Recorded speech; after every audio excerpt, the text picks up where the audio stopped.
Bueno, decía que lo que estamos tratando de hacer es recordar temas que nosotros hablamos constantemente, pero que nos hace bien recordar. No por saberlos los hacemos. Nuestra naturaleza carnal juega en contra de nuestra función como maridos, como esposos y como padres. Y estamos en un mundo donde la categoría padre no existe prácticamente. Estamos en un mundo donde no hay padres y tampoco hay madres. Hoy vamos a dedicarnos más a la figura del hombre, pero no hay padres ni madres. Siempre hablamos de que están los padres biológicos, pero no están los padres que representan la verdadera paternidad, ¿no es cierto? Entonces, quiero repasar algunos conceptos que nos haga bien a todos para revisar lo que estamos haciendo y lo que no estamos haciendo. Hoy hablábamos con un hermano que se lamentaba mucho de la pobre expansión de la iglesia en números en los últimos 40 años, ¿no? Y yo le decía, yo me lamento más, no solo por la pobre expansión, sino porque no nos hemos expandido, nos hemos reducido en número. Y nos hemos reducido, esta familia de iglesias en la que pertenecemos, porque hemos perdido los hijos. Mi generación es una generación que la mayoría de mis amigos que estaban en aquel grupo de jóvenes se perdió. Y en estos 40 años se acabó la maternidad, se acabó la paternidad. Yo lo digo así porque es lo que creo. No creo que haya muchos padres que están ejerciendo su paternidad, ¿no? Y lo primero que me gustaría hacer es repasar un poquito el plan divino, ¿no? Que Dios se propuso de antes de la fundación del mundo hacernos santos y sin mancha delante de Él. Y dice, en amor habiéndonos predestinado para ser adoptados hijos suyos por medio de Jesucristo según el puro afecto de su voluntad. Y dice que a los que antes conoció también los predestinó para que fuesen hechos conforme a la imagen de su Hijo, para que Él sea el primogénito entre una familia de muchos hijos semejantes a Jesús. ¿Cómo, Iván? Bueno, ¿se escuchó la parte donde hablé del propósito eterno? Mencioné a Efesios 1, 4 y 5, que nos escogió en Él antes de la fundación del mundo. ¿Eso se escuchó? Hasta ahí. Sí. Y Romanos 8, 28, 29, a los que antes conoció, también los predestinó para que fuesen hechos conformes a la imagen de su Hijo, para que Él sea el primogénito entre muchos hermanos. Y de estas dos cosas decimos que Dios quería una familia de muchos hijos semejantes a Jesús. Él se propuso una familia. En la mente de Dios, lo que había era una familia. No existía la familia antes. La familia fue una idea de Dios, que nosotros la llamamos propósito eterno, y lo decimos así mecánicamente: Dios quiere una familia de muchos hijos semejantes a Jesús. ¿Y cómo se propuso Dios obtener esta familia? ¿Cuál era el plan? El plan original de Dios era Adán y Eva. Dios no produjo de un momento al otro, con una varita mágica, una multitud grande que llene la tierra, sino que agarró a un hombre y a una mujer y les dijo, llenen la tierra. El proceso iba a durar un tiempo.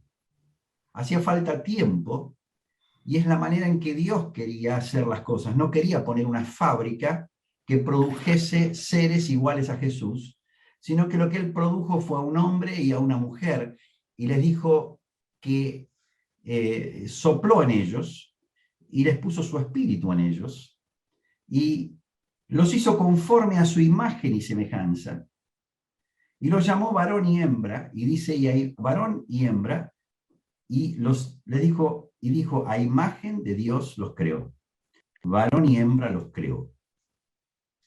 Entonces, no hay que olvidar esto. No hay que olvidar esto, porque Dios creó a un hombre y a una mujer, y se propuso con un hombre y una mujer poner en marcha un, entre comillas, mecanismo que se llamaría hombre y mujer teniendo hijos, que a la vez tienen hijos, que se casan con otras personas y que tienen hijos, y entonces se iba a transferir la imagen de Dios dentro de lo que sería la familia, iba a pasar la naturaleza divina a sus hijos, iba a pasar características que están en Dios, que Dios puso en Adán y Eva, cada hombre, cada mujer que se casaba. Entonces, muy sencillo, Dios quiso una familia de muchos hijos semejantes a Jesús y lo quiso a través de un hombre y una mujer. A ellos les dio su naturaleza divina y cada hombre y mujer tenía que pasar a la generación siguiente esa naturaleza. ¿Se entiende hasta acá? Entonces todo el pueblo de Israel fue... Dani, Sí. una pregunta. ¿Puedes explicar, digamos, lo que es a la imagen de Dios cuando nos creó a su imagen y semejanza? ¿O dar alguna idea de eso? Sí, yo creo que la idea más cercana es el propio Jesús, que fue llamado el postrer Adán. O sea, Jesús manifestó lo que Adán tenía que manifestar. Y Jesús mostró que lo que Dios le proponía a Adán era algo posible. Porque Adán solo le dio un solo árbol del cual no podía comer. Y todo lo demás estaba permitido. Jesús tuvo una situación terrible, tuvo que ser tentado en todo. Jesús bajó a un mundo lleno de árboles prohibidos, por decirlo así. Y sin embargo, en todo, él, que tenía la naturaleza divina sin lo que se llamaría el pecado original, sin la naturaleza caída. Jesús no tenía naturaleza caída en él. Entonces lo que él reveló fue lo que Adán no reveló. ¿Se entiende?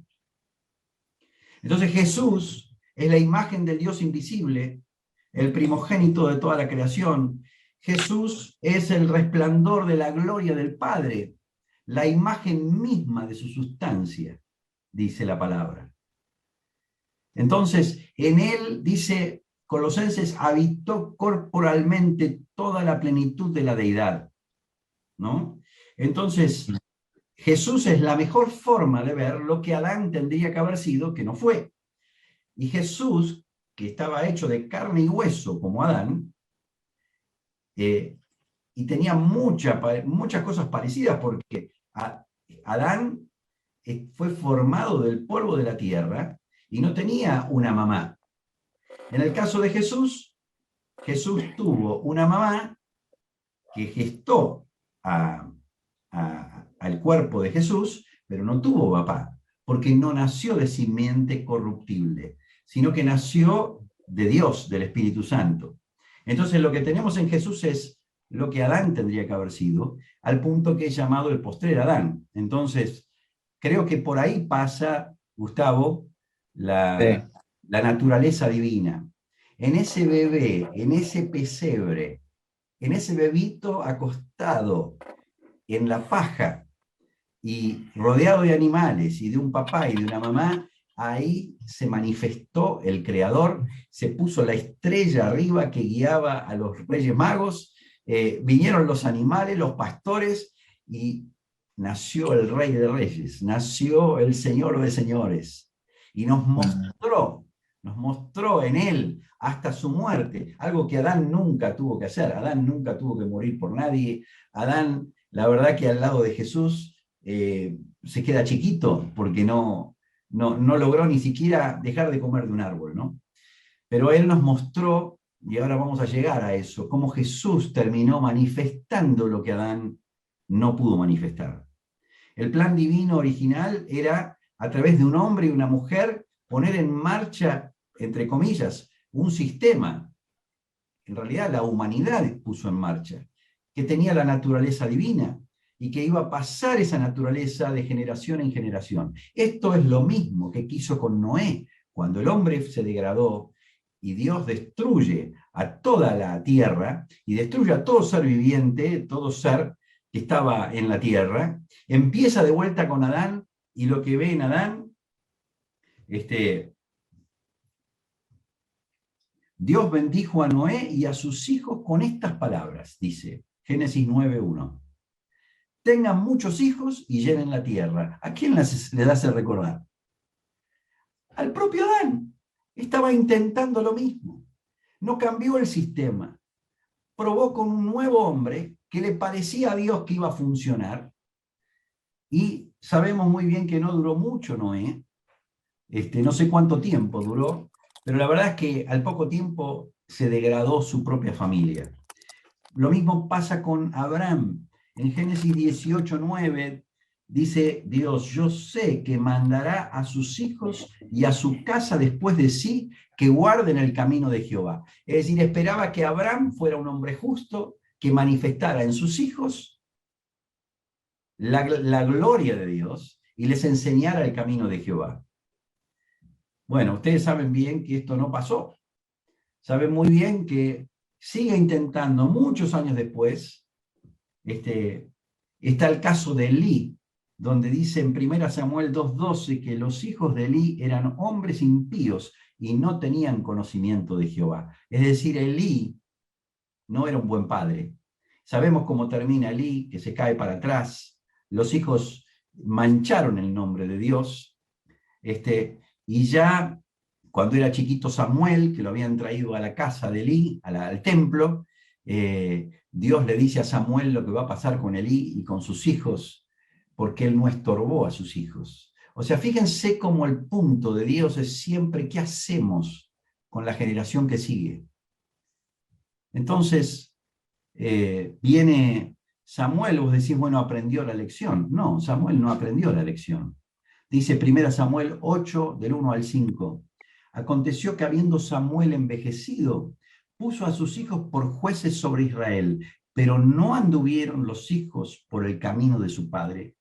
Antes se volvieron tras la avaricia, dejándose sobornar y pervirtiendo el derecho. Entonces todos los ancianos de Israel se juntaron y vinieron a Ramá para ver a Samuel, y le dijeron: he aquí, tú has envejecido y tus hijos no andan en tus caminos. Por tanto, constitúyenos ahora un rey que nos juzgue como tienen todas las naciones. Y todos sabemos cómo termina eso, que los reyes empiezan a enseñorear sobre el pueblo, y la mayoría de los reyes actuaron mal, hicieron lo malo delante de los ojos de Dios, y ni hablar que fueron malos padres. Hay un puñado muy pequeño de algunos reyes que, habiendo sido hijos de un padre impío, se volvieron a la fe de sus antepasados y fueron justos. Otros tuvieron alguno que otro, un padre bueno, pero la verdad es que es un fracaso total. Desde Edén hasta los tiempos de Malaquías, un desastre la paternidad. Y no es casualidad que las últimas palabras de Malaquías son la promesa de Elí, que Jesús nos aclara que es Juan el Bautista, que habrá de volver el corazón de los padres hacia los hijos y el corazón de los hijos hacia los padres.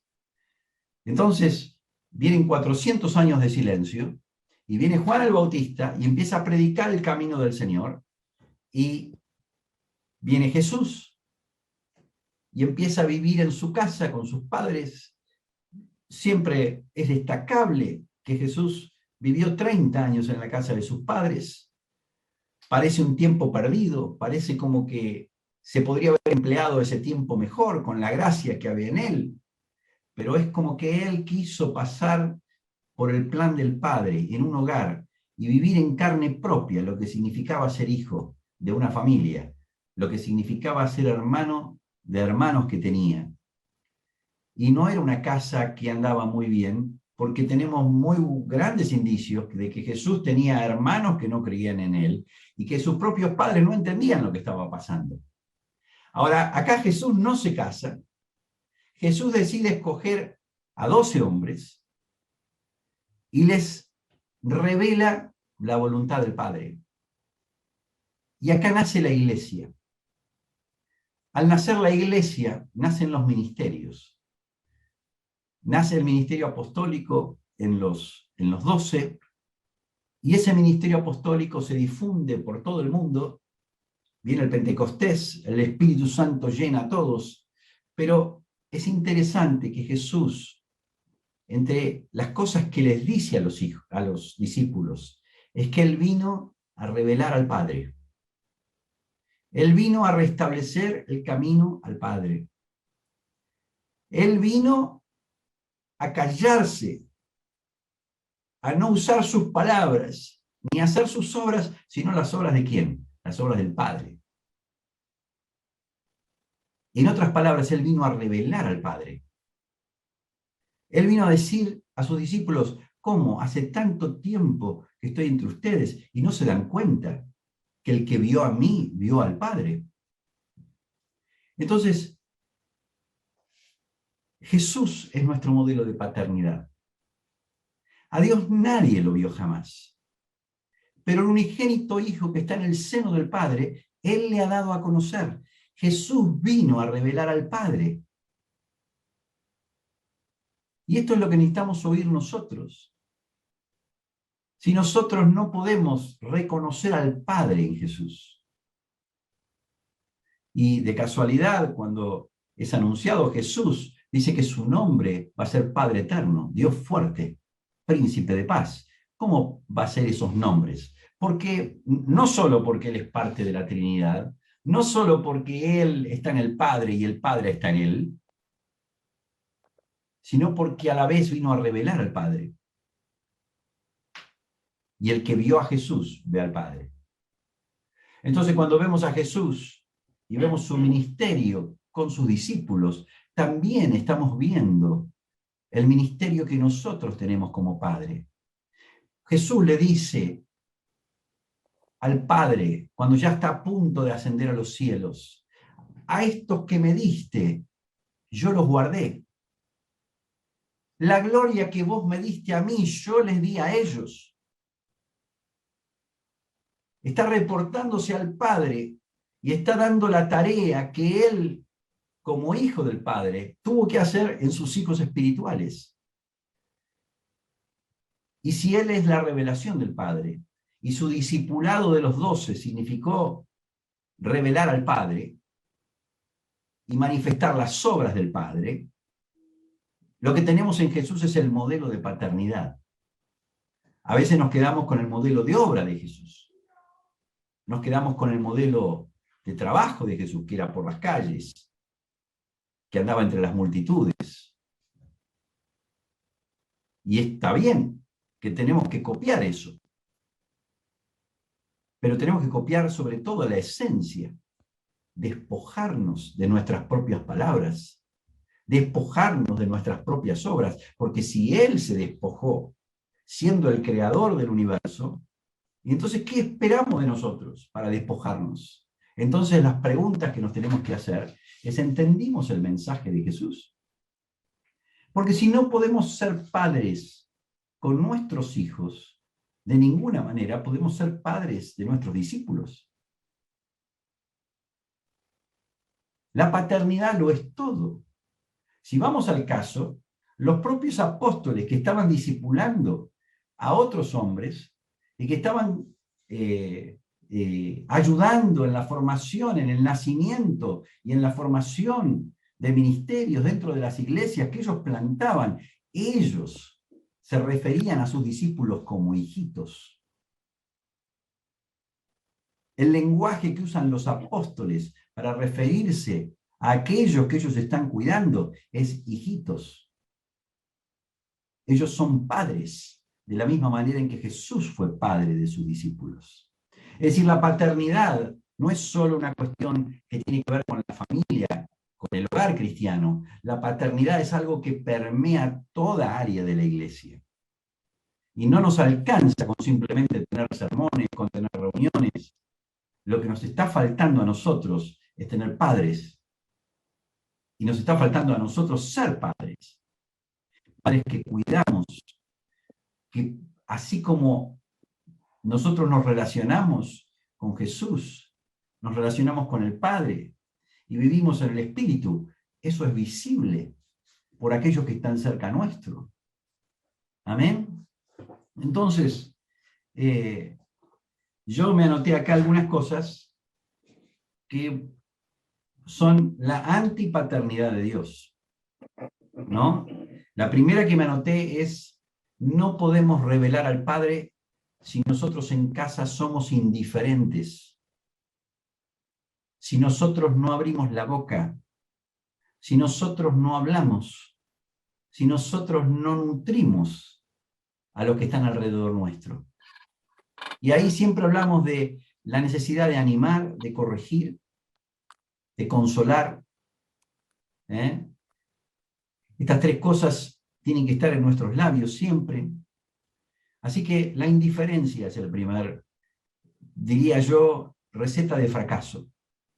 Necesitamos venir a nuestro hogar, venir con un deseo profundo de, no, vamos a sentarnos en el sillón y olvidarnos de todo porque estamos cansados. No, la casa es el lugar donde trabajamos, es el lugar donde revelamos al Padre, es el lugar donde nos damos cuenta que tenemos una misión. Somos como Adán y Eva, que estamos en el jardín, que nos tenemos que fructificar y tenemos que multiplicarnos. Y tenemos que trabajar junto con nuestra esposa en esta tarea gloriosa que Dios nos ha dado.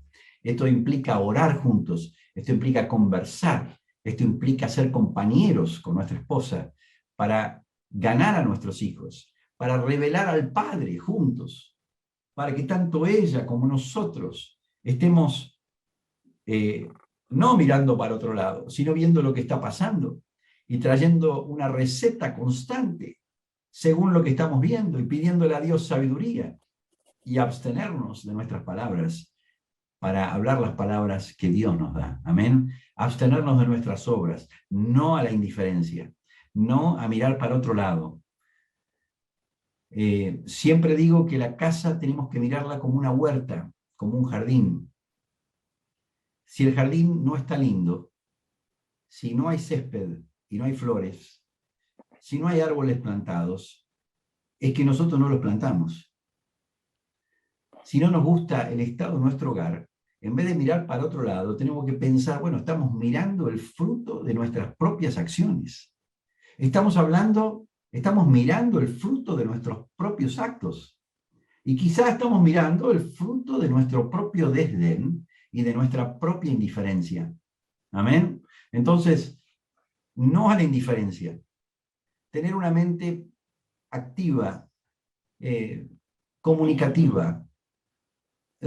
Tenemos que ser atractivos para nuestra esposa, para nuestros hijos que quieran estar con nosotros, que no seamos insoportables, que no tengamos un corazón cascarrabia, enojadizo, que hace difícil a la familia estar con nosotros.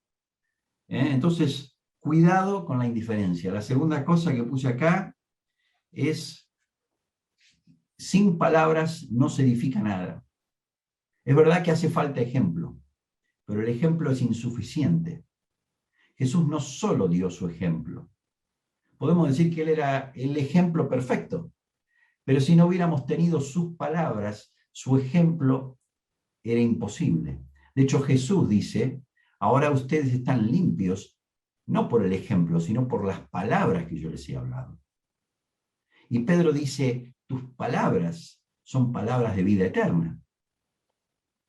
Y cuando habla del marido, dice que el marido santifica a su esposa, se la presenta a sí mismo como una esposa santa, sin mancha, ni arruga, ni cosa semejante, y dice que lo hace por medio del lavamiento del agua por la palabra. Efesios capítulo 5. Entonces nuestras palabras, no solo nuestro ejemplo, claro que sí el ejemplo, pero quiero enfatizar la necesidad de tener palabras que animan, palabras que consuelan, palabras que corrigen. Amén. Pero en gran parte de todo esto, hablamos de indiferencia, hablamos de las pocas palabras que a veces no hablamos, somos omisos, pero en parte la indiferencia y las pocas palabras, déjenme que les diga, muchas veces es por falta de tener un plan. Por falta de tener un plan. A veces que en el trabajo tenemos claro que vamos tal día a hacer tal cosa, tal otro día a hacer tal otra, tenemos metas, pero en casa no tenemos metas. No tenemos un curso de acción. En casa no tenemos anotado en un cuaderno lo que está pasando con nosotros, con nuestra alma, las dudas que tenemos de nuestro corazón, nuestras debilidades, no las tenemos claras. O por lo menos no las hemos puesto en un papel ordenadamente como para hacer algo con eso. Para ir a buscar ayuda a otros hermanos que nos vengan a decir, che, esto yo lo tuve, yo lo traté, porque la verdad que somos todos bastante parecidos. Y no es tan difícil entender lo que nos está pasando el uno al otro. Entonces, lo que estoy queriendo decir, que la indiferencia y las pocas palabras muchas veces es por falta de plan. No tenemos anotado, no tenemos ordenado la tarea que tenemos por delante. ¿Cuál es la tarea que tenemos por delante? Presentar perfecto en Cristo Jesús a todo hombre, decía Pablo. Bueno, nosotros empecemos por nuestra casa. No vayamos demasiado lejos si no hemos empezado por casa. Empezamos por casa porque después queremos ir más lejos. Pero ¿qué está pasando en casa? ¿Qué está pasando en nuestro matrimonio? ¿Qué está pasando con nuestros hijos? Cada uno de ellos tiene necesidades específicas de ministerio, entre comillas. ¿Qué es ministerio? El servicio de la paternidad, en este caso. Tenemos que acercarnos, conversar, tenemos que ver lo que está pasando, las dudas que están teniendo. ¿Por qué se manifiesta tal rebeldía? ¿Por qué me respondió de esta manera? ¿Por qué no hace tal cosa? ¿Por qué no logra ponerse de acuerdo con sus hermanos? ¿Y qué hacemos nosotros con eso? Es la pregunta. Ese es nuestro jardín, muchachos. Este es el lugar para que nosotros estemos sacando yuyos y sembrando buenas semillas y trabajando con un plan. El plan es la base de nuestras palabras. El plan es la base que corta nuestra indiferencia. ¿Estamos de acuerdo? No quiero ser demasiado específico, ya con mencionar esto, cada uno puede ir y anotar. Y hay otra cuestión que yo quisiera decir, la última, es muchas veces tenemos una ausencia de compromiso con nuestra esposa. No tenemos una buena comunicación, no hablamos lo que está pasando en la casa, no tenemos feedback de ellas, o no escuchamos lo que nos están diciendo.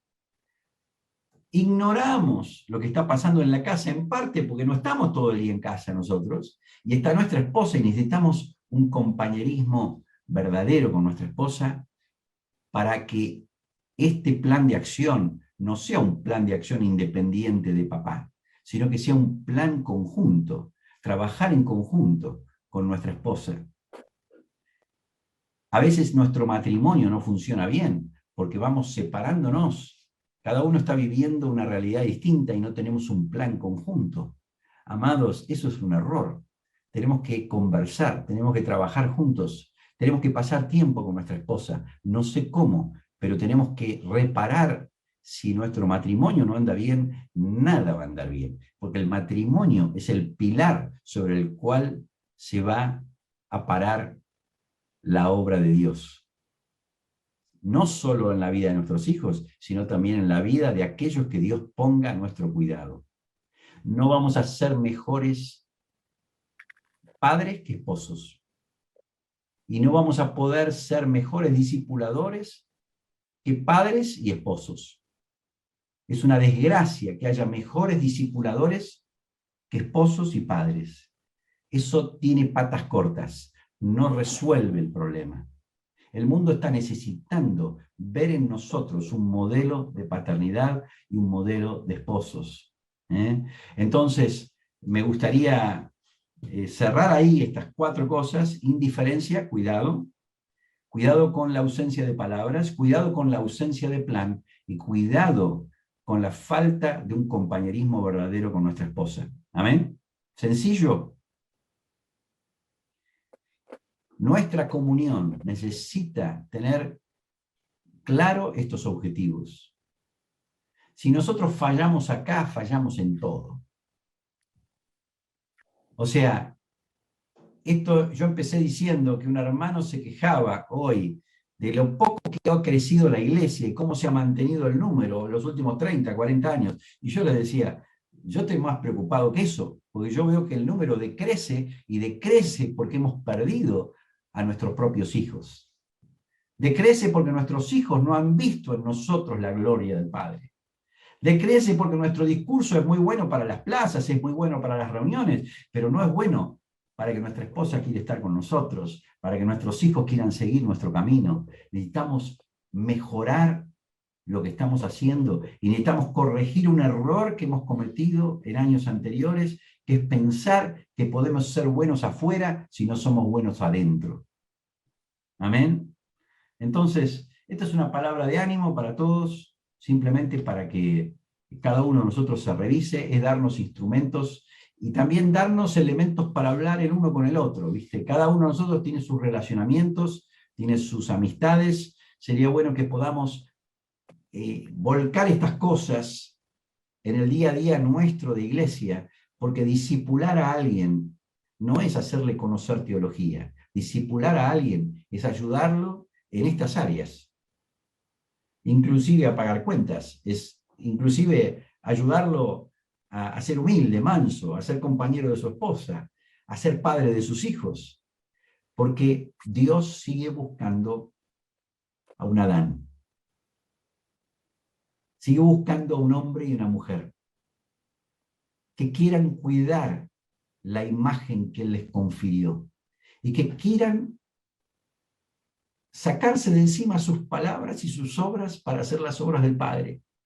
Dios está detrás tuyo para hacer eso. No quiere que vengas a una iglesia y que formes parte de un sistema.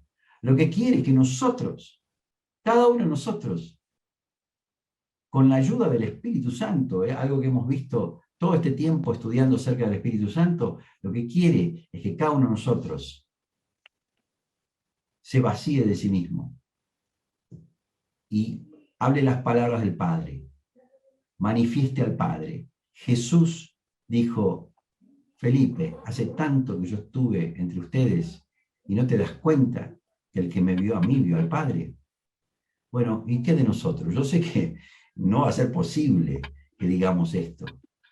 Yo no puedo decir esto. Pero yo tengo que morir tratando de hacerlo. Yo tengo que morir tratando de que mis hijos vean en mí mucho del Padre.